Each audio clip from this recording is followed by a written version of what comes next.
이 귀한 찬양 감사합니다. 아이고, 이렇게 마스크 쓰고 찬양하시느라고 안경에 다 입김이 서리도록 찬양하시는 걸 보니까 대단하시네요. 우리 참 잘하셨다고 박수 한번 뜨겁게도 부탁드리겠습니다. 우리 옆에 분하고 인사하겠습니다. 오늘도 말씀의 은혜 받아 주님의 제자 되십시오. 우리 같이 인사하겠습니다. 귀한 애기들 소리가 들리네요. 아이고, 감사합니다. 박수 한번 쳐주시기 바랍니다. 감사합니다. 오늘은 바울의 제1차 전도 여행에 관한 이제 말씀입니다. 오늘은 사실 굉장히 우리가 배울 내용은 단순해요. 먼저 첫 번째는 안디옥 교회의 이제 바울과 바나바의 파송에 관한 그런 말씀. 한번 PPT 띄워줘 보시면요. 이 안디옥 교회가 바울과 바나바를 이제 선교지로 파송한 게요. 실은 세계 역사의 전환점이 되는 겁니다. 그게 사도행전 13장 1절에서 3절에 나와 있는 거고요. 그리고 이제 바울의 제1차 전도 여행이 사도행전 13장 4절에서 14장 전체에 나와 있습니다. 근데 우리가 바울의 제1차 전도 여행에서 보셔야 되는 것은 이 선교가 얼마나 고됐나. 이 선교라는 것이 그렇게 우리가 환상적으로 생각하시듯이 이국 땅에 가서 새로운 문화를 경험하고 이런 게 아니고요. 사도 바울의 1차 선교 여행이 얼마나 고됐냐, 얼마나 힘들었냐.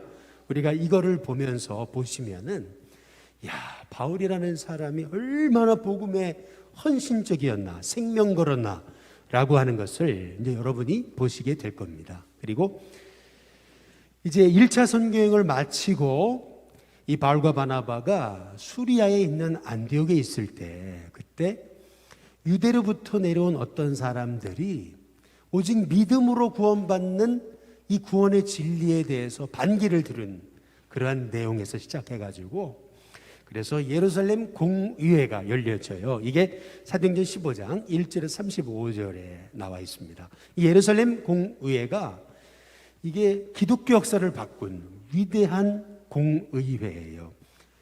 사실은 우리가 믿음으로 구원받는 건데 이것이 결정되기까지 얼마나 사람들이 자기 주장, 그 율법을 내려놓지 못했나. 이제 여러분이 이제 그것을 이제 보시게 될 것입니다. 우리가 먼저 이제 첫 번째 안디옥 교회가 바울과 바나바를 이제 선교사로 파송하잖아요. 근데 우리가 여기서 한 가지 먼저 질문해야 될 것이 뭐냐면은요. 왜 예루살렘 교회가 아닌 안디옥 교회였을까? 여러분이 요거를 반드시 질문해야 됩니다. 이게 왜냐하면 여러분 잘 아시다 지난주에 살펴봤듯이 예루살렘 교회는 시작부터가 대형 교회였어요. 베드로가 말씀 전할 때 그 자리에서 3,000명이 회개하고 주님께 돌아왔습니다. 그리고 마가다락방에 있었던 120명의 제자들까지 합치면은 3,120명으로 시작한 게 초대교회예요. 이 예루살렘 교회입니다. 그리고 나서 사도행전 4장 4절로 넘어가 보시면은 3,000명이었던 제자가 5,000명이 돼요. 다시 말하면 예루살렘 교회는요 폭발적으로 성장했습니다. 그리고 예루살렘 교회는 시작부터가 대형 교회였습니다.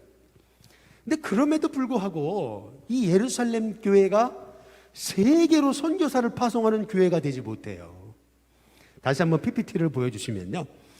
예루살렘 교회는 거기엔 사도들이 있어요. 그리고 예수님의 동생이었던 야고보도 있어요. 그리고 성경에 정통파 유대인들도 있었어요. 그러면 성경도 많이 알죠. 사도들도 있죠. 예수님의 동생 야고보도 있죠. 대형 교회죠. 그러면은 그들이 세계 역사를 주관하고 세계 선교를 주관해야 마땅한 건데 성경에 보면은 예루살렘 교회가 그 일에 쓰임 받지 못해요. 오히려 하나님의 시간표, 하나님의 촛대는 어디로 넘어가요? 안디옥 교회로 넘어갑니다. 안디옥 교회는 신생교회입니다. 새로 생긴 교회. 그것도 헬라인들이 많았기 때문에 성경에 정통하지 못했습니다. 뿐만 아니라 너무나 많은 헬라인들이 일어나니까 바나바가 아이고 이러다 안 되겠다. 그래가지고 사울을 데려다가, 성경에 정통한 사울을 데려다가 성경 교사로서 활동하게 하는 거예요. 여러분, 이렇게 봤을 때는 실은, 다시 한번 PPT 띄워주시면은요, 사실은 예루살렘 교회가 세계 선교의 주역이 돼야 마땅해요. 그런데 아니에요. 하나님은 안디옥 교회를 쓰세요. 그 이유가 뭘까? 여러분, 그 이유를 반드시 여러분이 질문하셔야 됩니다. 그래서 사도행전은 1장부터 12장까지, 그 다음에 13장부터 28장까지 이렇게 크게 둘로 나눈다면 둘로 나누는 거예요. 왜냐하면 이 안디옥 교회가 바울과 바나바를 선교사로 파송한 거는, 이거는 기독교 역사를 바꾼 위대한 첫 선교사의 파송인 거예요. 그러면 우리가 이제 질문해야죠. 다음 PPT 넘겨보시면은, 안디옥 교회가 도대체 어떤 교회였길래, 이제 이게 오늘 사실 이것만 해도 오늘 사실 참 귀한 거 한 겁니다. 이것만 할 수 없기 때문에 이제 조금 이제 사도 바울의 1차 전도 여행을 나누게 될 텐데요. 먼저 우리가 질문해야 될 것은, 도대체 안디옥 교회가 어떤 교회였길래 하나님 이렇게 쓰셨나? 여러분, 그걸 질문해야 됩니다. 먼저 구성원을 잘 보십시오. 이 안디옥 교회 구성원을 보면 당시로서는 이 구성원 자체가 일종의 혁명입니다. 혁명. 당시 사회에서는 있을 수 없었던 혁명적인 공동체를 이룬 거예요. 무슨 말이냐면, 사도행전 13장 1절에 보시면, 여러분이 성경을 펴놓고 같이 보시면 좋습니다. PPT를 보시지만은 성경을 펴놓고 보시면은 거기 보면 안디옥 교회에 선지자들과 누가 있어요? 교사들이 있으니라고 하면서, 선지자들과 교사들이라는 얘기는 뭐예요? 그 안디옥 교회를 이끌어가는 지도자를 말하는 거예요. 지도자 그룹. 예. 그러면 안디옥 교회의 지도자 그룹을 보니까 어떻게 되냐면, 성경에 이제 절 보여주시면 됩니다. PPT는요. 안디옥 교회의 선지자들과 이제 교사들이 있는데요. PPT 절 보여주시면 됩니다. 안디옥 교회의 선지자들과 교사들이 있는데요. 바나바와 니게르라 하는 시몬과 구레네 사람 루기오와 분봉왕 헤롯의 젖동생 마나엔과, 그리고 및 누구예요? 사울이다. 이 5명을 소개하고 있어요. 근데 이 5명이요, 다 다른 사람들입니다. 무슨 말이냐면, 바나바는 어떤 사람이에요? 바나바는요, 사도행전 4장에 보면 36절에 나오죠. 구브로에서 난 레위족 사람이라고 얘기하죠. 요셉이라고도 하고. 무슨 말이냐면요, 바나바는요, 소위 정통파 유대인입니다. 레위인입니다. 레위인. 그게 바나바예요. 얼마나 은혜 받은 것을 실천하는 사람인데요, 부유한 사람이었던 것 같아요. 밭을 팔아가지고 사도들 발 앞에 두면서 이거를 우리 공동체 어려운 형제들을 써달라고 하면서 자기 집을, 밭을 팔아서 그거를 형제들에게 공개했던 사람입니다. 그 다음에 두 번째, 이 안디옥 교회 두 번째 지도자 그룹의 사람이 나오죠. 니게르라 하는 뭐예요? 시몬. 시몬이 어떤 사람인지는 모르는데 그 앞에 이 사람이 어떤 사람이라는 것이 붙었잖아요. 그게 뭐예요? 니게르, 니그로, 뭐죠? 흑인입니다. 그렇죠? 뭐 지금도 여러분 얼마나 흑인에 대한 편견이 많아요. 근데 당시의 흑인은 노예였습니다. 노예 출신인 시몬이요, 안디옥 교회의 선지자와 교사가 되어 있습니다. 지도자 그룹으로 쓰임받고 있다는 거죠. 그 다음에 세 번째 인물이 나오죠. 구레네 사람 누구요? 루기오 나오죠. 여러분, 구레네가 어디냐면 지금의 리비아입니다. 다시 말하면 구레네 사람 루기오라는 얘기는, 이 사람은, 이 루기오라는 사람이 어떤 사람인지 모르지만 확실한 것은 이 사람은 이방인입니다. 이방인이 교회의 영적 지도자가 되어 있는 것입니다. 뿐만 아니라 그 다음에 분봉왕 헤롯의 그 다음 뭐라고요? 젖동생. 여기서 말하는 헤롯은 헤롯 안티파스를 얘기하는 겁니다. 전에 배우셨죠? 더 이상 설명은 안 드리고요. 헤롯 안티파스의 젖동생이 뭐 하는 거냐면, 소위 두 가지 뜻이 있어요. 두 가지. 뭐냐면, 한 어머니 밑에서 같은 모유를 먹고 자란 사이라는 뜻도 되는 거고요. 또 다른 뜻은 뭐냐면 우리가 보통 얘기하듯이 중마지우, 중마고우를 얘기하는 겁니다. 그러니까 헤롯 안티파스와 같은 어머니의 젖을 먹고 자란 사이, 혹은 헤롯 안티파스와 아주 중마고우였던 사람, 둘 중에 하나입니다. 무슨 말이냐면 이 마나엘이냐는 사람은요, 당시에 소위 권력을 쟁취하기 위해서 유대 사람들한테는 소위 매국노 역할을 했던 헤롯 안티파스, 아주 당장 쫓겨내야 되는 그 집안의 사람이라고 하는 것을 의미합니다. 잘 보세요. 여기 지금 바나바, 그리고 시므온, 그리고 루기오, 그리고 마나엔, 이 사람들이요, 사회에서는 상상도 못할 그런 출신과 신분의 사람이에요. 노예가 당시 지배계층 사람하고 같이 리더십에 들어와 있고요, 이방인이 말이에요, 정통파 유대인하고 같이 어울려서 같이 사역을 하고 있어요. 이건 상상을 못할 일입니다. 사실은요, 유대인들은 이방을 개 취급했어요. 그런데 어떻게 유대인이, 정통파 유대인이 어떻게 이방인과 함께 사역을 하고 있냐는 거죠. 그리고 마지막 사울이라는 인물이 소개되고 있잖아요. 사울은 누구예요? 예수님 믿는 사람을 박해하던, 소위 가말리엘에서 밑에서 배운 소위 최고의 엘리트, 여러분 그 사람이 사울입니다. 그러면 이 5명의 구성원을 잘 보시면은요, 이 안디옥 교회가 어떤 교회였는지를 알 수 있는 거예요. 지도자 그룹을 보니까요, 이 안디옥 교회는 진짜 교회였던 거예요. 진짜 교회. 사람의 신분과 배경과 환경과 가진 것을 떠나서 그들은 진짜 그리스도 안에서 하나 된 거예요. 이게 여러분 안디옥 교회입니다. AD 381년에 니케아 콘스탄티노플이라고 하는 공회가 열립니다. 그때 이 니케아 콘스탄티노플 회의에서 교회란 네 가지로 그렇게 고백하는 걸 볼 수 있어요. 첫 번째, 하나의 A1, 하나의, 그 다음에 거룩한 홀리, 그리고 사도적 에포스탈릭, 그리고 유니버설입니다. 보편적인 교회. 이게 무슨 말이냐면 교회는 삼위일체 대신 하나님을 섬기는 그런 교회라는 거예요. 하나의 교회. 그리고 거룩한, 우리 하나님이 거룩하시기 때문에 우리는 죄 가운데 빠져 죽을 수밖에 없는 죄인이지만 우리를 하나님이 성도라고 부르셨잖아요. 그래서 교회는 한 분 하나님을 섬기는 거룩한, 홀리, 거룩한 교회라는 거예요. 그리고 그 교회는, 교회가 교회다우려면 에포스탈릭, 다시 말하면 사도적 전통 위에 서 있어야 된다. 이 말이 뭐냐면 사도가 가르쳐준 그 하나님의 말씀을 따라 세워진 교회여야 된다. 말씀 위에 세워진 교회.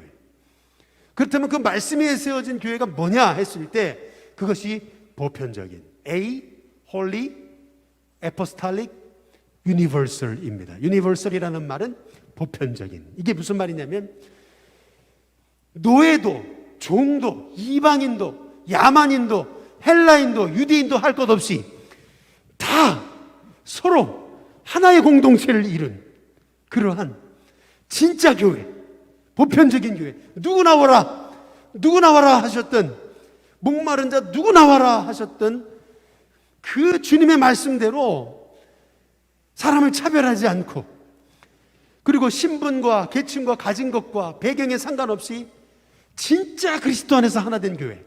여러분, 이것이 니케아 콘스탄티노플 그 회의에서 교회가 결정한 그것이 A, Holy, Apostolic, Universal Church입니다. 그러니까 다시 말하면 이 지금 안디옥 교회는 이 니케아 콘스탄티노플 이 회의에서 결정한 진짜 교회, 교회다운 교회. 그 누구도 교회에 들어와 가지고 변화되고 새로워지는 진짜 교회의 모습을 이룬, 그러나 주님이 원하셨던, 주님이 머리 되셔서 머리이신 주님을 섬기면서 참 죽어가고 있는 수많은 영혼을 다 끌어안은 진짜 교회였다는 겁니다. 하나님은 그 진짜 교회 안디옥 교회를 통해서요, 하나님은 세계 선교의 꿈을 꾸시는 거예요. 근데 그 꿈이 어디서 시작되는 거냐면요, 우리 PPT 다시 아까 거 보여주시면은요, 사도행전 13장 2절에 보면 이렇게 시작됩니다. 주를 섬겨 뭐 할 때요? 금식할 때. 여러분, 이게 이 별거 아닌 것처럼 보여도요, 이게 안디옥 교회가 안디옥 교회에 되게 한 핵심입니다. 그것은 뭐냐면 주를 섬겨라는 말은 worship을 얘기하는 겁니다. 다시 말해 안디옥 교회는요, 그냥 이렇게 다양한 사람이 모였다. 여러분, 그러면은 뭐 그냥 일반 사회와 다름없죠. 다양한 사람이 모였을 뿐만 아니라요, 안디옥 교회는요, 다양한 사람이 모여서 한 분이신 주님을 정말 생명 다해 예배한 곳이었습니다. 주를 섬겨 뭐 한다고요? 금식할 정도로 생명을 내놓고 기도하고 예배의 생명권, 정말 예배를 사모하고 그 예배를 통해 주신 은혜를 사모하면서 무슨 말씀이신지 저희는 순종하겠습니다 하면서, 주님이 주신 말씀이라면 그 말씀이 무슨 말씀인지 간에 그 말씀 따라서 순종할 준비가 되어 있는, 여러분, 그런 교회가 안디옥 교회였습니다. 마찬가지로 여러분, 우리 일순교회가 살려면은 예배가 살아야 됩니다. 예배가 생명력 있고요, 예배만 생각하면 가슴이 뜨거워지고요, 예배의 자리에 올 때마다 내 심령이 살고 영혼이 살고 소망을 얻어서 세상 가운데서 다시 하나님 주신 약속의 말씀을 붙들고 세상에 나가서 담대히 사는 역사가 일어날 때 우리 일신교회, 바로 저와 여러분을 통해서 이 땅이 바뀌는 은혜가 있게 되는 줄로 믿습니다. 그래서 여러분, 예배가 살아야 돼요. 우리 일신교회 예배가 살도록 기도하는 우리 일신교회 성도님들 되시길 주님의 이름으로 축복합니다. 그런데 다음 PPT, 다시 그 PPT 보여줘 보세요. 잘 보시면 주를 섬겨 금식할 때 성령이 이르시되 내가 불러 시키는 일을 위하여 바나바와 사울을 따로 세우라 하시니, 그 다음에 3절에 이에 그랬습니다. 한번 따라해 보겠습니다. 이에 금식하며 기도하고 두 사람에게 안수해서 그들을 보냈다, 파송했다, 이렇게 나옵니다. 이게 무슨 말이냐면요, 이게 굉장히 중요한 겁니다. 다시 저를 보여주시면 되고요. 이게 왜 이렇게 중요한 거냐면요, 우리가 사도행전 11장을 보시면은 안디옥 교회에 되게 한 두 인물이 있어요. 그 사람이 누구냐면 바나바와 사울입니다. 안디옥 교회에 되게 한 안디옥 교회의 핵심 리더 두 사람이 있는데 바나바와 사울이에요. 그런데 하나님은 예배하면서 금식하면서 하나님의 음성을 쫓아 하나님의 말씀이면 무엇인지 순종하겠습니다 하면서 예배하던 안디옥 교회 성도들에게 성령이 말씀하세요. 바울과 바나바를 따로 세워서 그들을 선교사로 파송하라고 말씀하십니다. 쉽게 말하면 이런 거죠. 우리가 같이 오늘 예배 드리고 있는데 성령님이 말씀하세요. 뭐라냐면 저하고 마목사님을 파송해라는, 선교사. 다시 말해 여러분, 우리 예를 들면 안디옥 교회를 세운 인물이 바울과 바나바인데 두 사람을 선교사로 파송하라라고 했을 때, 아니 두 사람 없으면 안디옥 교회는 어떻게 되는 거예요? 그렇죠? 아니 그 사람들 말고요, 성령님 다른 사람 보내면 안 되냐고. 그런데 아니에요. 우리 성령님은요, 그 안디옥 교회를 세운 최고의 리더, 핵심 리더 바울과 바나바를 따로 세워서 선교사로 파송하라고 하는 말씀에 여러분, 안디옥 교회는 순종합니다. 다시 말해서요, 이 안디옥 교회는요, 우리 뜻대로 조금만 하나님의 뜻이 내 뜻과 다르면은 아니 하나님의 뜻 필요 없어요, 그냥 내 뜻대로 할게요, 이런 교회가 아니에요. 성령님이 뭘 말씀하신지 간에 그대로 순종하려고 했던 교회가 안디옥 교회입니다. 그래서 하나님께서는요, 수많은 교회 중에서 하나님은 안디옥 교회를 택해서 그 안디옥 교회에서 파송한 바울과 바나바를 통해 세계 역사를 뒤바꾸시는 겁니다. 실은 바울과 바나바가 배 타고 수리아 안디옥에서 실루기아로 내려갔다가 거기서 이제 구브로로 넘어가거든요.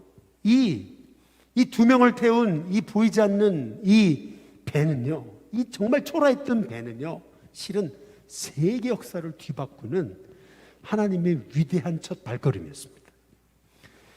마찬가지로요, 저와 여러분이 하나님 말씀에 순종하면은요, 그 발걸음이 초라해도 괜찮아요. 남이 알아주지 않아도 괜찮아요. 여러분이 하나님 말씀에 순종하여 내딛는 걸음은요, 여러분 한 사람을 통해서 시대와 열방을 바꾸는 하나님의 위대하신 첫 시작이 될 수 있는 거예요. 그래서 우리는요, 안디옥 교회처럼 말이죠, 하나님 말씀에 순종하여 그분이 무슨 말씀을 주시든지 순종하고 그분의 말씀에 따라서 매일매일 한 걸음 한 걸음 내딛기 위해서 생명 다해 예배드리고 금식하며 예배드리고 그 말씀에 따라서 우리가 매일매일 순종하며 나갈 때 저와 여러분의 발걸음은 여러분의 발걸음이 아닙니다. 하나님이 역사하시는 위대한 발걸음이 되는 겁니다. 저는 우리 주께 성도님들이 그런 하나님이 쓰시는 종들 되시길 주님의 이름으로 축복합니다. 근데 바울의 이제 전도 여행을 1차, 2차, 3차로 나눌 수 있는데 이 바울의 전도 여행을 사진으로 보여드릴게요. 이제 여러분 잘 티가 안 나시겠지만 사울의 1차 전도 여행은 이 소아시아 중심으로 이루어지는 겁니다. 근데 2차 보여주세요. 2차 다음. 아니 굉장히 지역이 넓어졌죠? 유럽까지 갑니다. 소아시아를 거쳐서 유럽으로 넘어가요. 그 다음에 3차 전도 여행을 보세요. 이제는 로마까지 갑니다. 이게 뭘 의미하는 거냐면요, 바울의 전도 여행이요, 처음에는요 소아시아 지방에 그치는 것 같았어요.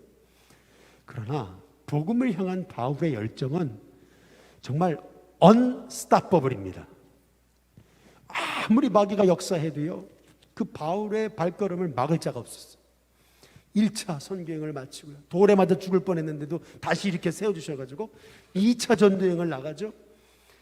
2차 전도여행은요, 여러분 아시다시피요, 에베소 같은 지역에서는요 아주 전 도시가 들썩들썩해가지고 데메드리오라는 사람을 통해가지고 연극장에서 죽이려고 막 사람들이 막 이성을 잃고 난리를 폈어요. 그런데도 하나님이 바울을 지켜주시잖아요. 그리고 3차 전도여행은요 죽음을 무릅쓰고 예루살렘으로 들어갔는데요, 신기하죠. 하나님께서 천부장을 통해서 바울을 가이사랴로 보내시고 거기서 2년 동안 감옥 안에 있으면서 지켜주세요. 그리고 로마로 보내세요. 여러분 이걸 잘 보시면은요, 이 모든 선교의 역사를 이루시기 위해서 성령님이 바울 한 사람을 끝까지 붙들고 계시는 것을 볼 수가 있어요. 저와 여러분의 인생도요, 연약한 인생이지만 우리가 하나님 기쁘시게 하는 인생이 되고자 삶의 방향을 맞출 때 하나님이 저와 여러분의 인생을 붙드신다는 사실을 믿고 승리하시길 주님의 이름으로 축복합니다. 이제 바울의 1차 전도 여행을 다음 PPT를 보시면 이런 과정을 겪었습니다. 약 2년 걸친 거고요. AD 한 40년, 48년경에 소아시아 지방을 중심으로 바나바와 바울이 같이 선교한 겁니다. 근데 우리가 보통 이게 리더가 1차 전도여행의 리더는 바나바였는데 우리는 바나바의 전도여행에 그러지 않고 바울의 전도여행이라 그래요. 그 이유는 여러분이 이제 사도행전 13장을 읽어보시면은 분명 리더는 바나바인데 점점점 리더를 바울이 하게 돼요. 그거를 바나바가 이제 바울에게 그 리더십을 이양하는 걸 볼 수 있어요. 그게 참 바나바는 위대한 믿음의 사람이죠. 뭐 내가 뭐 소위 선임이냐 후임이냐 이게 중요한 게 아니고 복음을 위해서라면 당신이 앞장서라. 야, 참 바나바 참 멋진 사람입니다. 이제 우리가 이 바울의 전도여행을 잘 보시면은 이제 수리아라고 하는 안디옥에서 선교를 시작해요. 여러분이 잘 주목하셔야 되는 것은 이 안디옥 교회라고 했을 때 이 안디옥은 수리아에 있는 안디옥을 얘기하는 겁니다. 처음엔 걸어가지고 실리기아로 내려가요. 그리고 실루기아에서요 배 타고 가는 겁니다. 처음 도달했던 선교지가 어디냐면 구브로예요. 근데 이 구브로가 왜 이렇게 중요한 거냐 하면은 구브로는 바나바의 고향입니다. 무슨 말이냐면 여러분 전도하고 선교할 때 우리가 무턱대고 하는 게 아니고요, 내게 익숙한 데서부터 시작하는 거예요. 익숙한 데서부터. 네. 그러니까 무턱대고 뭐 아무것도 모르는 데 가가지고 달랑 가서 선교하는 게 아니고요. 바나바는요, 첫 번째 선교지를 자기 고향으로 삼은 겁니다. 그런데 이 구브로에서만 있었다면은, 그러면은 이 바나바의 선교가 세계 복음화에 그러한 그 역사를 이루지 못했죠. 처음에는 구브로에 시작돼요. 구브로 섬에 있는 살라미에서 배를 타고요, 각 섬을 지나면서 바보라는 섬에 가게 되는 거예요. 거기서 총독 서기오 바울을 만나서 복음 전하고요. 그러고 나서 다시 배 타고서 어디로 가요? 밤빌리아의 버가라는 곳을 가는 거예요. 지금 여기 수리아 안디옥에서 실룩에 갔다가 구브로섬 살라미에서 바보까지 가서 바보에서 버가까지 가는데요. 요 잠깐의 일정에서도요, 얼마나 힘들었는지. 요한 마가라는 사람은요, 선교지에서 이탈합니다. 선교지에서 이탈해버려요. 아마 마가는 그 마가다락방에 그 주인공이었을 거예요. 그러니까 아주 부잣집 아들이죠. 근데 선교를 해보니까 이게 장난이 아니거든요. 중간에 중도 이탈을 했던 장소가 버가입니다. 버가. 마가는 이 사도 바울 일행에서 거기서 중도 이탈을 하고요. 그리고 나서 바울과 바나바 일행은요, 비시디 안디옥까지 가는 겁니다. 걸어서 몇 킬로요? 160km. 네. 버가에서 비시디 안디옥까지는 160km 정도 됩니다. 걸어서 160km를 가요. 이고니온에 갔다가 루스드라를 가죠. 루스드라에서 돌 맞아 죽을 뻔했어요. 거의 죽은 걸요, 성 밖에 내쳤는데, 그런데 사람들이 이제 바울이 죽었나 보고 있는데 거기서 벌떡 일어나죠. 하나님 살려주셨죠. 아마도예요. 이거는 팩트는 아니고요. 아마도. 예. 고린도후서 11장에 보면은요, 바울이 3층천 셋째 하늘에 올라갔던 얘기를 하거든요. 근데 아마도 바울이 이때 거의 죽었지 않는가, 그래서 천국을 다녀왔지 않는가라고 보는 겁니다. 예. 다시 PPT를 보여주시면은, 그리고 나서 더베로 갔다가 더베에서 다시 이제 루스드라로 안디옥으로 다시 자기가 복음 전했던 곳을 다시 돌아보다가 비시디 안디옥 들리고 버가 갔다가 아탈리아에서 배를 타서 이제 다시 자기를 파송했던 교회 수리아 안디옥 교회로 도달하는 이 과정이 바울의 1차 전도 여행입니다. 사진을 보여주시면 다음, 이게 이제 바울이 1차 전도 여행을 통해서 그가 복음을 전했던 그러한 여정이 이제 되는 것이거든요. 여러분이 인터넷에 바울의 1차 전도 여행 하면은 다 사진이 뜹니다. 그래서 한번 확인해 보시면 좋을 것 같고요. 다음 PPT를 보시면 바울의 1차 전도 여행의 특징이 있습니다. 그것은 뭐냐면은 사도행전 13장, 여러분 성경을 펴셔야 돼요. 같이 따라오십니다. 사도행전 13장 4절에 보면은 두 사람이 누구의 보내심을 받은 거예요? 성령의 보내심을 받은 겁니다. 저는 우리 일신교회 성도님들이 무슨 일을 하든 성령님의 이끌림을 받게 되시기를 주님의 이름으로 축복합니다. 성령의 보내심을 받아 실루기아에 잠깐 내려갔다가 거기서 배 타고 어디로 가요? 구브로, 다시 말하면 바나바의 고향으로 가는 거예요. 구브로에 가서 그 구브로의 살라미 섬에 이르렀다가 거기서 유대인의 여러 회당에서 말씀을 전합니다. 근데 마가를 수행원으로 뒀죠. 6절에 온 섬 가운데로 지나면서 어디 이르러요? 바보라는 섬에 이르게 된 거죠. 거기에서 거짓 선지자 하나를 만나고요. 7절에 보면 총독 서기오 바울을 만납니다. 여러분, 1차 전도 여행의 두 번째 특징, 그것은 뭐냐면요, 잘 한번 보세요. 바울이 바보에서 만났던 사람이요, 총독입니다. 총독. 예. 이 굉장히 중요한 건데요. 왜냐면요, 바울의 선교를 잘 보시면은, 죄송합니다, 제가 시골이 나쁘다는 게 아니고요, 바울의 선교를 잘 보시면은 바울의 선교는 도시 중심입니다. 도시 중심. 예. 왜? 거기 사람들이 몰려 있으니까. 도시로 들어갑니다. 도시로. 그래서 버가에서 비시디 안디옥까지 올라간 것은 거기 도시가 있기 때문에 그래요. 바울은 도시 중심으로 선교를 했습니다. 사람이 있는 곳을 찾아갔어요. 뿐만 아니라 바울은요, 그 지역을 담당하고 있는 행정 최고 지도자들을 만났습니다. 바울이요, 아그리빠 왕도 만나고요. 벨리스 총독도 만나고요. 잘 한번 보세요. 우리도요. 우리 일신교회가요. 이 지역사회 많은 사람들 전도할 뿐만 아니라 이 시대에 영향력 있는 사람을 전도하는 여러분 우리 일신교회가 되도록 기도해야 됩니다. 정말 이 서울시를 이끌어가는 그러한 정치 지도자, 그리고 이 한국 사회를 이끌어가는 정치 지도자가 우리 일신교회 가운데 일어나게 해달라고 우리가 기도해야 되는 겁니다. 그런 사람 전도하게 해달라고 말이죠. 이게 바울의 1차 전도행의 특징이었어요. 왜냐하면 총독이 예수님을 믿으면은 그 밑에 딸린 사람이 얼마나 많아요. 총독만 예수님을 믿으면은 그 밑에 사람 다 예수님을 믿을 거라고 바울은 믿었던. 그래서요, 바울이 얼마나 효과적으로 지혜롭게 전도했는지를 우리가 봐야 됩니다. 그 다음에 세 번째, 바울의 1차 전도행의 특징은 뭐냐면 회당을 찾아간 거예요. 회당. 왜 회당을 찾아갔냐면 바울이 유대인이니까 제일 쉬운 장소가 회당인 거예요. 왜? 회당은 유대인들은 성경을 너무 잘 알잖아요. 그러니까 바울은 회당에 들어갈 때마다 거기에서 성경을 풀어가지고 왜 예수님이 그리스도이신지, 왜 예수님 십자가에 죽으셨는지, 그러나 부활하신 것에 대해서 만나는 유대인들에게마다 회당에 들어가서 복음을 전하는 거예요. 놀랍게도요, 바울이 회당에 들어가서 복음 전할 때요, 엄청난 복음의 역사가 일어납니다.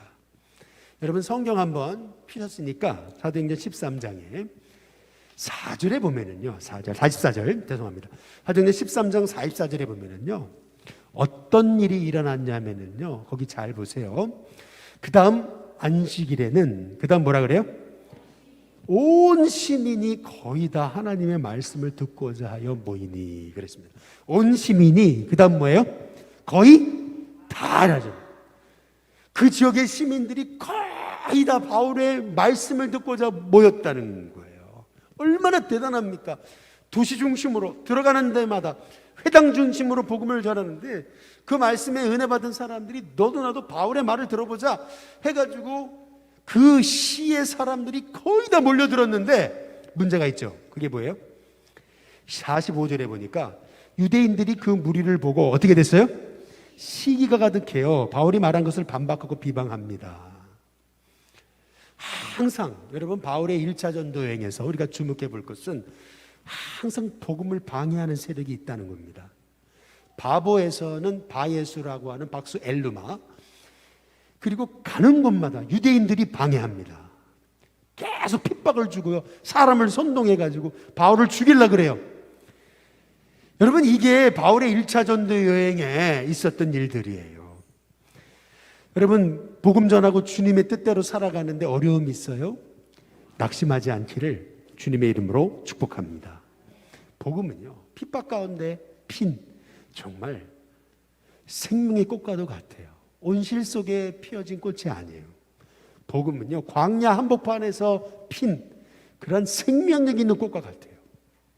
저와 여러분이요, 인생을 살아가면서 주님의 뜻대로 살지만 어려움을 당하지만 그때마다 여러분 사도행전 13장 46절에 보시면은 바울과 바나바가 그 다음 뭐라고요? 담대히 말했다. 한번 따라해 보겠습니다. 담대히. 여러분 담대하시기를 주님의 이름으로 축복합니다. 근데 바울이 이 핍박 가운데서 이 바울이 얘기한 거가 너무나 놀라운 거예요. 돌아오는 금요일 날 조금 더 설명드리겠지만은 48절에 보면 이방인들이 듣고 기뻐하여 하나님의 말씀을 찬송하며 그 다음 뭐라 그래요? 영생을 주시기로 작정된 자. 영생을 주시기로 뭐라고요? 작정된 자. 여러분 어디나 아무리 어려움이 있고 핍박 있고 환란이 있어도요, 하나님 예비하신 사람이 있습니다. 사람이 없는 것처럼 보여도요, 반드시 하나님 예비하신 사람이 있어요. 영생을 주시기로 작정하신 하나님 예비하신 인물이 있습니다. 우리가 그 눈이 떠져야 돼요. 여러분이 가는 곳마다 하나님은요, 예비한 사람을 일으키시고 예비하신 사람을 붙여주시는 줄로 믿습니다.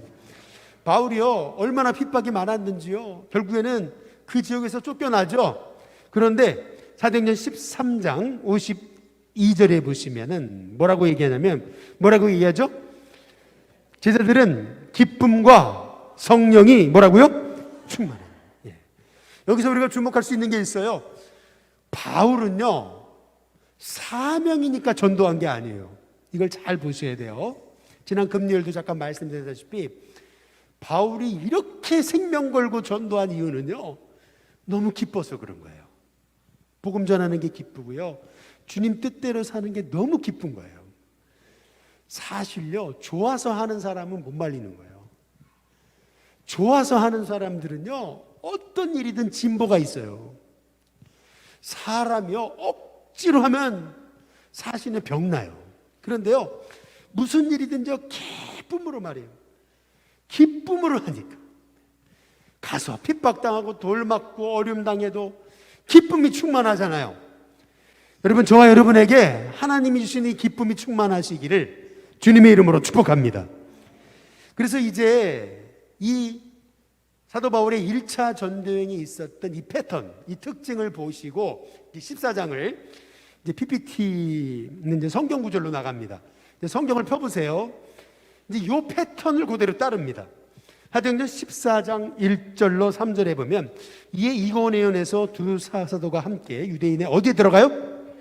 회당에 들어가죠. 말하니 유대와 헬라의 그다음 뭐예요? 허다한 무리가 믿잖아요. 그런데 2절, 그러나 순종하지 않는 누가요? 유대인들이 이방인들의 마음을 어떻게 해요? 선동합니다. 그래서 형제들을 미워하게 만들어요. 그런데 3절이 중요해요. 3절에 보시면 두 사도가 그 다음 어떻게 했어요? 네, 거기다 동그라미를 치세요. 거기다 별표를 하세요. 그렇게 이고니온의 유대인들이 사람을 선동해서 이 두 사도를 미워하게 만드는데요, 그런데도 바울과 바나바는요, 거기를 피하지 않습니다. 도망치지 않아요. 어떻게 했어요? 두 사도가 어떻게 했다고요? 아니요, 오래 있어. 이게 핵심입니다. 오래 있어.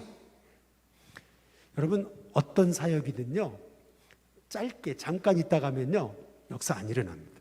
뭐든 오래, 열매가 있든 없든 거기서 오래 버텨야 돼요. 그리고 나서 어떻게 해야 돼요? 주를 힘입어야 돼요. 그리고 담대하게 어떻게 했어요? 말하니까요. 주께서 그들의 손으로 표적과 기사를 행하게 해주사 자기의 은혜의 말씀을 증거하게 하시니까요.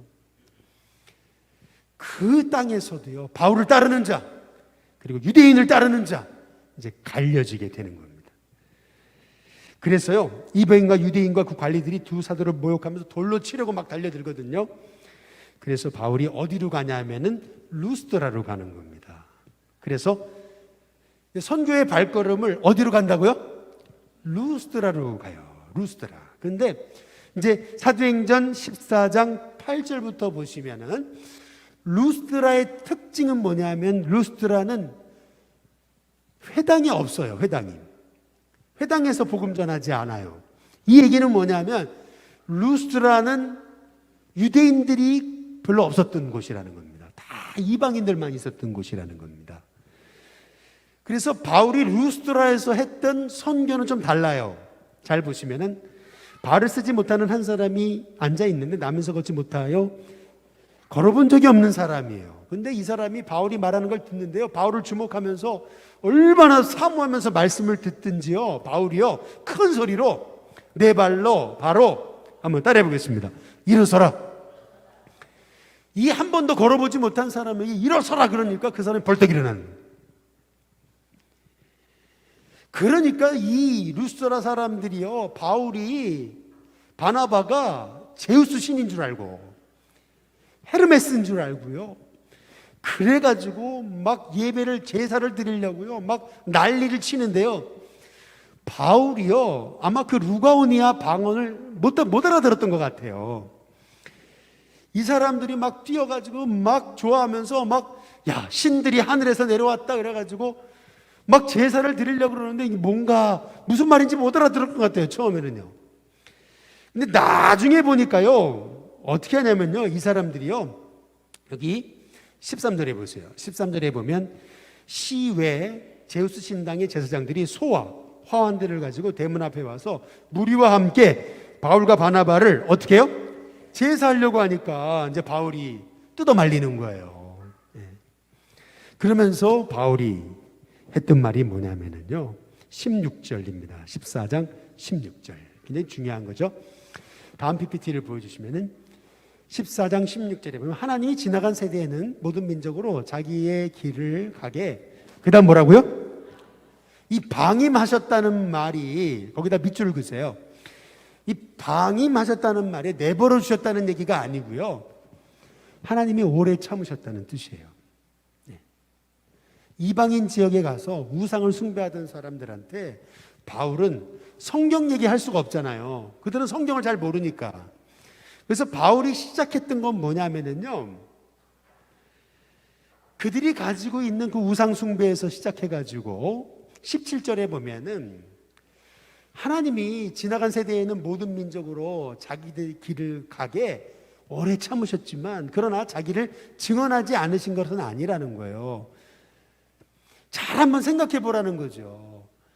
하나님은 하늘로부터 비를 내리셔서 결실기를 주시는 선한 일을 하셔서 음식과 기쁨으로 여러분의 마음에 만족하게 하셨다는 거예요. 이게 무슨 말이냐면 로마서 1장에 여러분이 19절 20절을 보시면은 여러분이요, 하나님은 여러분에게 말씀 안 하신 것이 아니라 이미 온 우주 만물을 통해서 하나님 말씀하셨다는 거예요. 이미 다. 만물을 보면 하나님이 없다고 할 수 없다는 거죠. 그래서 바울이요, 루스드라에서 했던 선교의 내용은 조금 달라요. 그런데 여기서 우리가 주목해 봐야 될 건 뭐냐면 사도행전 14장 거기 16절에 끝에 방임하셨다는 말씀, 이게요 오래 참으셨다는 거예요. 사도 바울은요, 이방인들의 우상 숭배 하나님이 내버려뒀다는 게 아니고요, 오래 참으셨다. 드디어 때가 돼서 하나님이 여러분에게 예수님을 전하게 하시려고 나를 보내셨다고 지금 바울이 얘기하는 겁니다. 그런데 사도행전 14장 19절에서 20절에 보면은요, 유대인들이 안디옥과 이고니온에서 와서요 돌로 바울을 쳐서 죽은 줄로 알고 시외로 끌고 내쳐버리거든요. 20절에 보면은 제자들이 둘러섰을 때 바울이 일어나서 그 성에 어떻게 했다고요?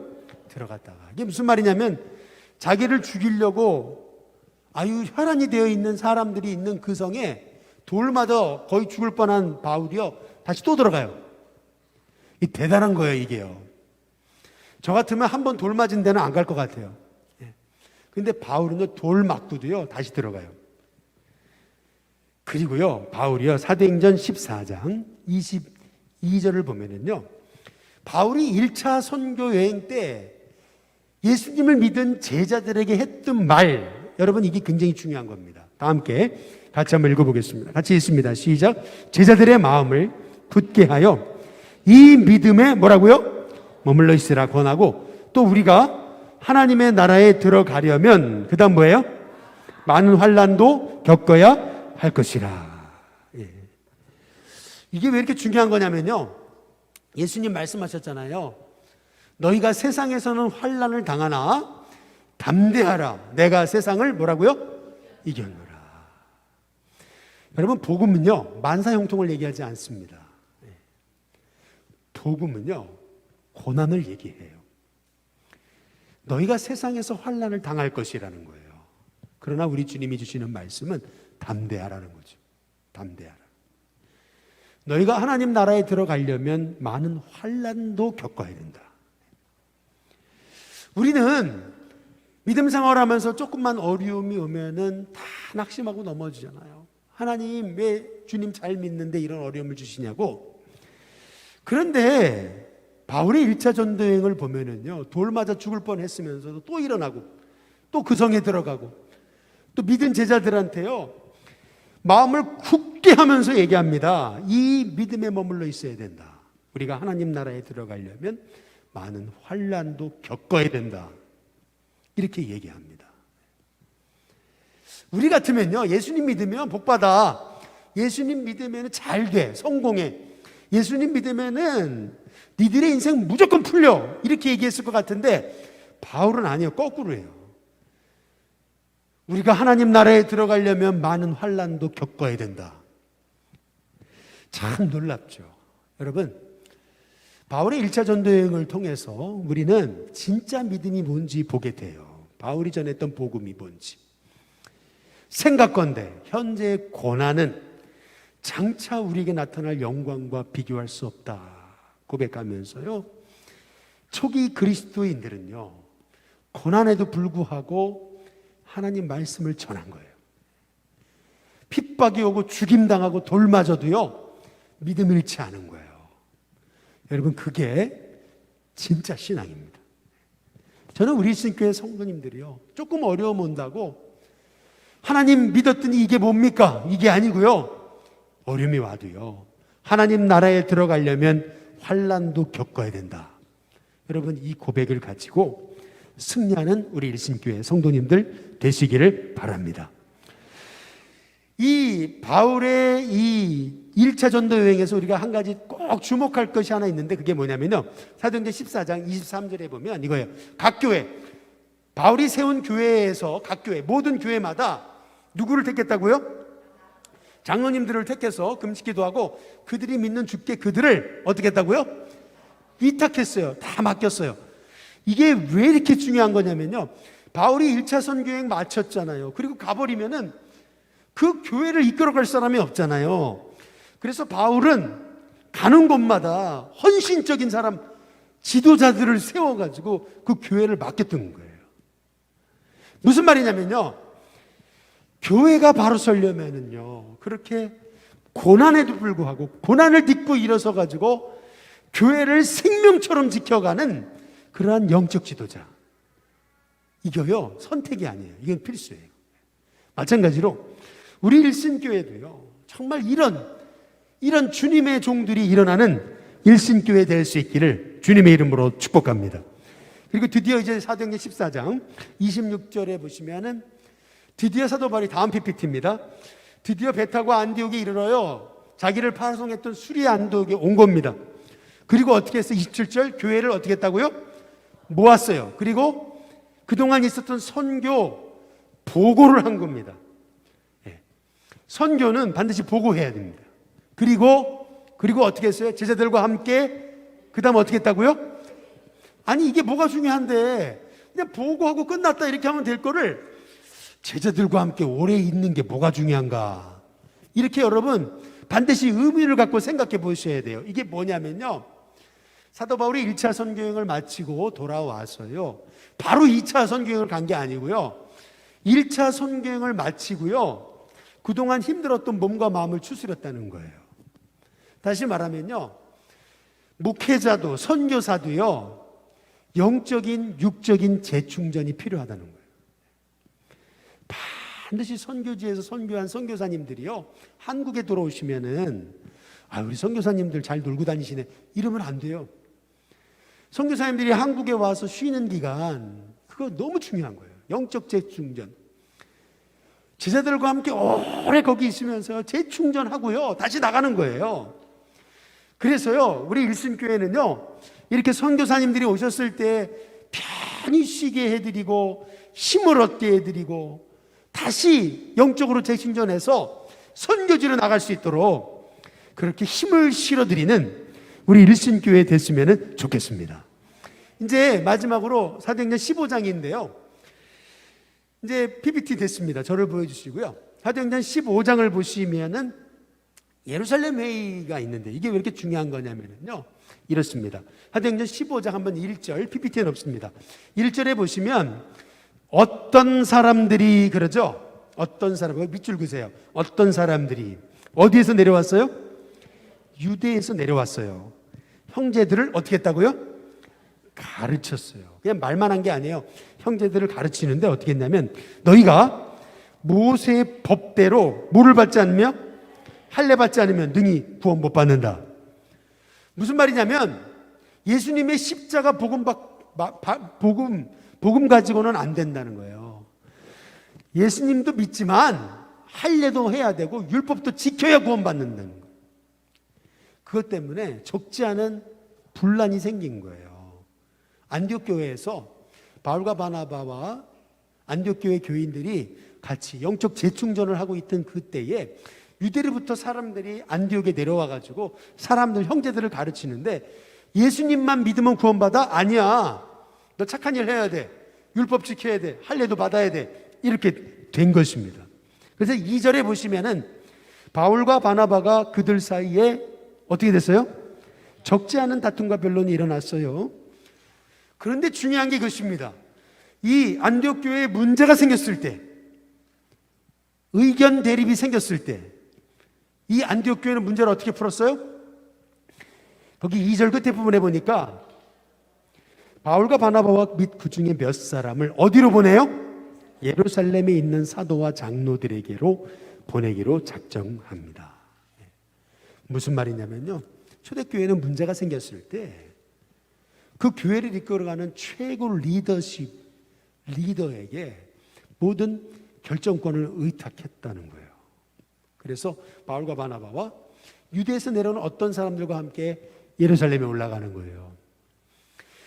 예루살렘에 올라갔더니 여러분 보세요. 4절, 예루살렘에 이르러 교회와 사도와 장로들에게 영접을 받고 하나님이 자기들과 함께 계셔 행하신 모든 일들을 말할 때 5절 뭐라 그래요? 바리새파 중에 어떤 믿는 사람들이 뭐라 그래요?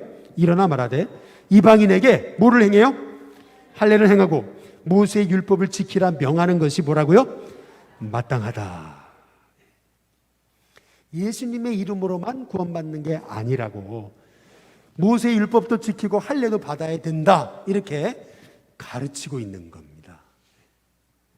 지금이야 우리가 예수님의 이름으로만 구원받는다는 것이 당연하게 여겨지지만요, 당시로서는요 얼마나 이견 대립이 심했는지를 여러분이 그거를 상상해 보셔야 돼요. 그 내용을 7절에 보니까 뭐라 그래요? 많은 변론이 있었다 그랬잖아요. 근데 그때 누가 일어나요? 베드로. 사도의 대표인 베드로가 일어나 가지고 얘기하는 겁니다. 9절, 하나님은 이방인이나 우리나 차별하지 아니하셨는데, 10절에 아니 우리 조상도 우리도 능히 매지 못하는 그 멍에를 이방인들에게서 멍해야 되겠느냐. 그러면 11절에 우리는 그들이 우리와 동일하게 주 예수의 뭘로요? 은혜로, 율법으로가 아니라 은혜로 구원받는 줄 믿노라, 이렇게 얘기하잖아요. 그리고 나서 온 무리가 가만히 있어요. 그리고 바울과 바나바가 변론하게 시간을 줍니다. 이 13절 말을 마치니까요 누가 일어나요? 야고보, 예수님의 형제인 야고보가 일어나가지고, 예루살렘 의회의 의장이었던 야고보가 일어나가지고요 얘기하는 겁니다. 그게 뭐냐면 이방인들이 구원받은 것은 하나님의 말씀의 성취고, 19절에 보시면 그러므로 내 의견에는 이방인 중에서 하나님께 돌아오는 자를 뭐 하지 말라고요? 이제 더 이상 괴롭게 하지 말고 다만 우상에 더러운 것, 음행, 목매어 죽인 것, 피를 멀리하라고 편지하는 것이 옳으니, 이제 이렇게 되는 겁니다. 그래가지고요 결국 오직 예수님의 이름으로만 구원받는 이 놀라운 이 복음의 역사를 교회가 놓치지 않아요. 그런데 우리가 여기서 주목해 봐야 될 게 있어요. 사도행전 15장 1절에 잘 보시면 어떤 사람들이죠? 아까 밑줄 그시라 그랬죠? 어떤 사람들. 그럼 어떤 사람들이 뭐 하는 사람이 어떤 사람들이에요? 15장 24절을 잘 보세요. 15장 24절을 보면은 그런즉 우리 가운데서, 그다음 뭐예요? 어떤 사람들이 어떤 사람인지 나오죠? 어떤 사람이에요? 1번 우리의 지시도 없이.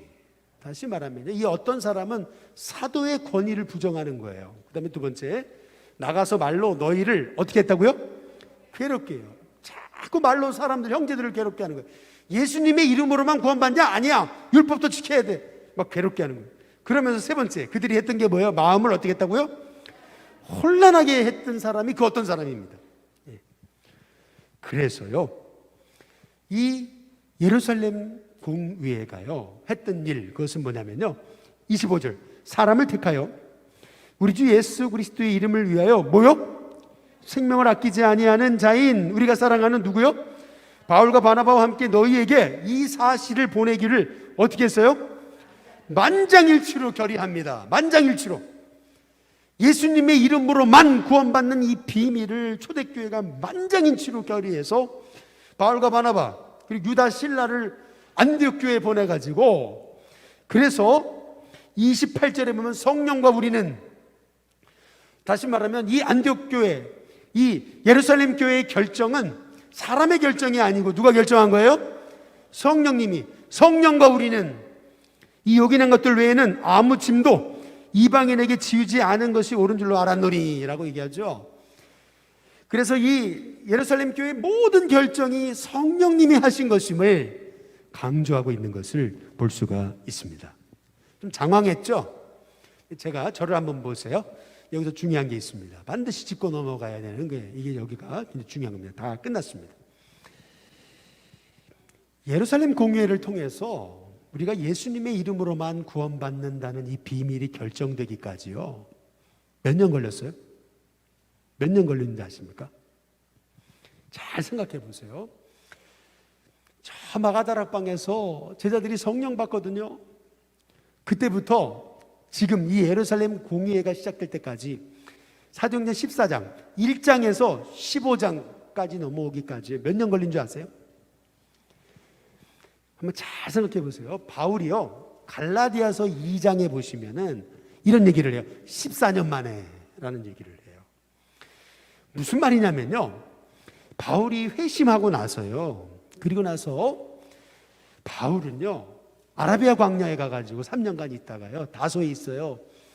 여러분, 그게요 최소 10년 넘는 세월입니다. 14년 만에. 14년 만에. 이게 뭘 의미하는 거냐면요, 지금 벌써 몇 년이 흐른 거냐면요, 마가다락방에서 제자들이 성령 받고요, 예수님의 이름으로만 구원받는다라고 하는 이 비밀이 결정되기까지 거의 20년 걸린 겁니다. 20년. 네. 무슨 말이냐면요, 이게 굉장히 중요한 건데요, 사람은 자기의 선입견, 자기의 고정관념, 이걸 깨트리는 게 그렇게 어려운 거예요. 예수님이 십자가의 피로 우리를 다 죄사함 받게 하시고 구원받게 하셨는데요, 그럼에도 불구하고 예수님을 믿었던 어떤 바리새인들은요, 예수님의 이름으로만 아니다, 할례도 받아야 된다, 율법도 지켜야 된다. 그러니까 바울이요 갈라디아서에서 얘기하는 거예요. 사람이 의롭게 되는 것이 율법으로 말미암는 것이면 예수님이 헛되이 죽으셨다는 거예요. 그래서 바울이 지금 얘기하는 게 뭐냐면요, 결국 예수님의 이름으로만, 오직 예수님을 믿음으로만, 여러분, 이 구원받는 진리가 예루살렘 공의회를 통해 결정되기까지 20년 걸렸습니다. 이것이 의미하는 것은 뭐냐면, 그처럼 우리 인간이 자기 고집, 자기 선입견, 자기 생각을 못 내려놓는다는 거예요. 너무나 단순한 예수 십자가에 죽으시고 부활하셔서 그분을 믿는 자마다 구원받는 이 진리가, 이게 교회의 핵심이잖아요. 근데 이 핵심이 정해지기까지 얼마나 교회가 어려움을 당하고 그래가지고 결국에는 성령과 우리는 말이에요. 성령과 우리는. 예. 그러나 여러분 기억하셔야 될 것이 있습니다.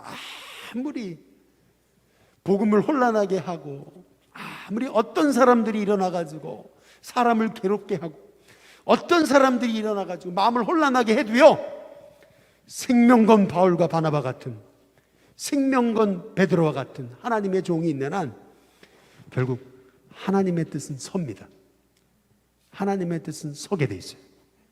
이것이 우리가 예루살렘 교회를 통해서, 공회를 통해서 봐야 되는 거예요.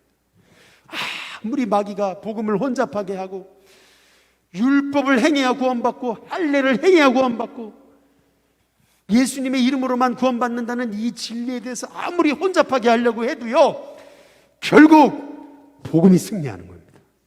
결국 말씀 위에 서서 생명 걸고 복음을 위해서 헌신하며 살아가는 하나님의 종을 통해서 하나님은요, 하나님의 뜻을 이루십니다. 여러분, 우리의 삶 속에서요,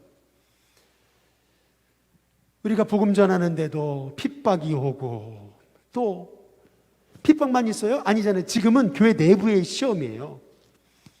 실은요, 핍박은 견디기 쉬워요. 그런데 내부의 시험은 굉장히 어려운 거예요. 그런데 핍박도 왔죠. 내부 시험도 있죠. 그러나 그럼에도 불구하고 초대교회는요, 결국 하나님의 뜻을 성취시키는 공동체로 세워가는 것을 볼 수가 있습니다. 바라기는 저와 여러분이요, 이 온 우리의 삶, 우리 일신교회, 또 이 한국 이 사회, 여러분의 인생, 만남 모든 것을요, 하나님이 주관해 가신다는 것을 믿고요, 여러분 어떤 어려움이 와도 굳게 서서 담대하게 하나님의 뜻을 따라 행하는 저와 여러분이 다 되시기를 주님의 이름으로 축복합니다. 기도하겠습니다.